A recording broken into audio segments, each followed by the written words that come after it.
That's Sunday. And I'm home from Texas. Drove straight from Texas. Only stop was to get gasoline and a cup of coffee and a pack of donuts. So here we are, we're home. And I thought I'd check the mail.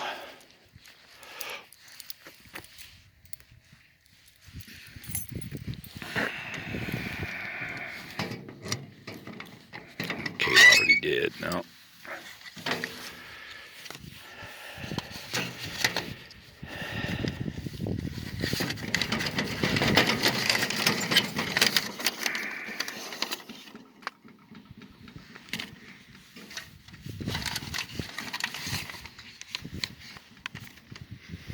Start quarantining the mail.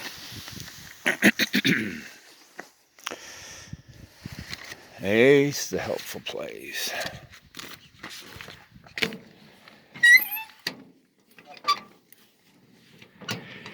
I think I'll wash that down today.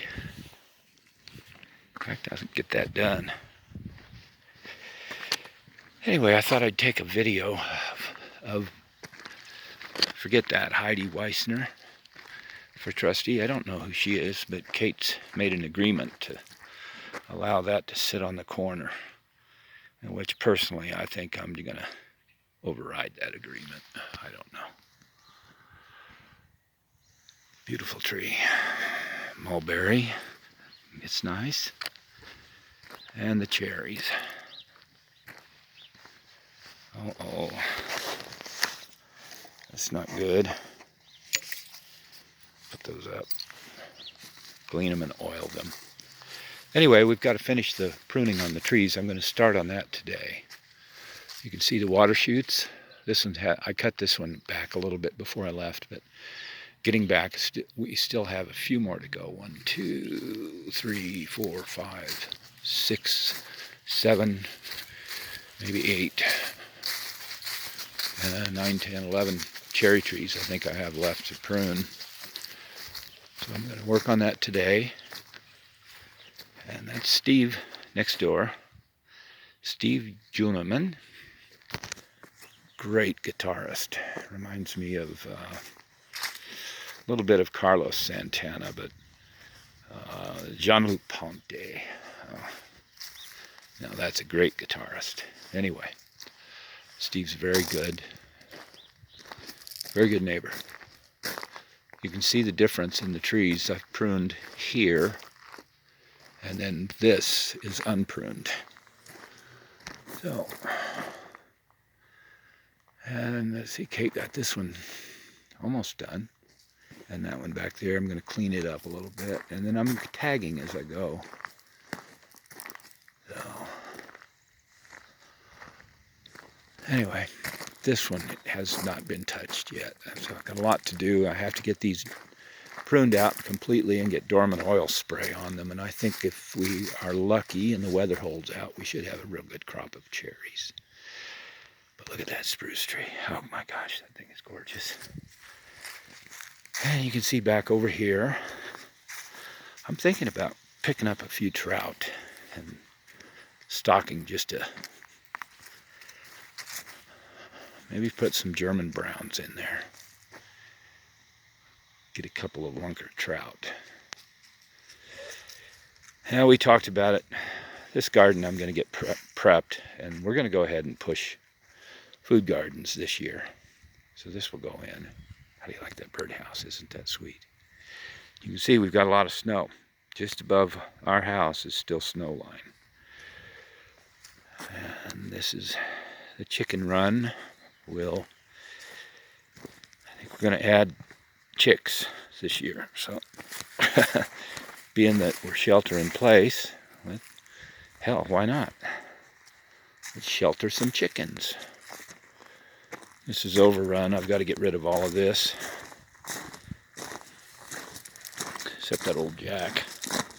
Bought that jack from a minister down in Delta. And he said, I'll take $6 for it. I said, okay. And I think he expected me to give him a donation for the church, and I gave him $6.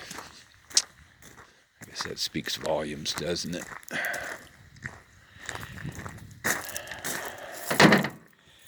He's a nice guy, though. I should have given him 50. I don't know. Shoulda, woulda, coulda, right? All right, let's go take a look at this stuff over here. This is a project that has become very successful. Inside of there is a worm bin, and I started with that last year. Actually, I started with cardboard boxes and then moved it up into some tubs, and then from the tubs went to here, and then from there went to here.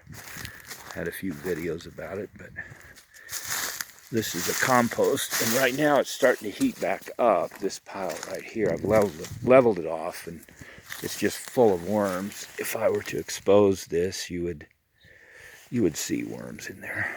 There's one right there.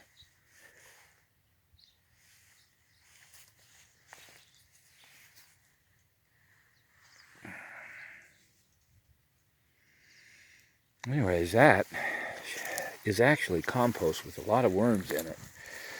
And I do have it lined so the worms stay in that area. And this is, right here, is the worm bin.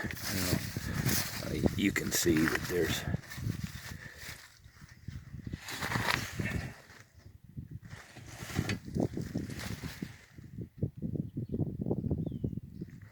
it's full of worms. They're everywhere.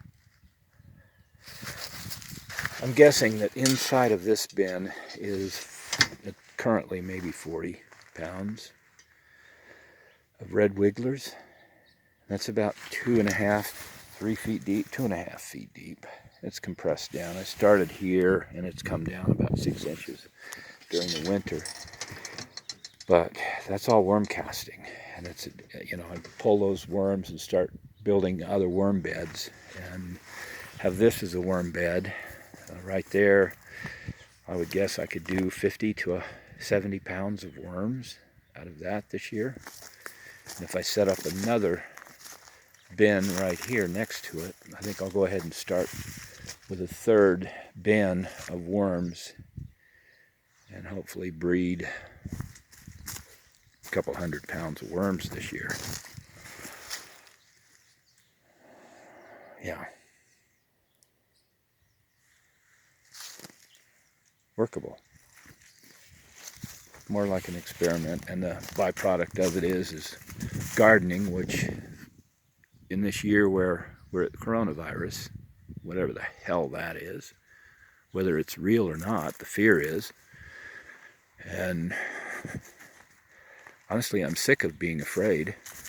If you want to be afraid, be afraid. I'm just going to live my life and be smart. I'm going to produce food. Kate and I'll do quite well. And I hope you all join in. So there are projects everywhere you look.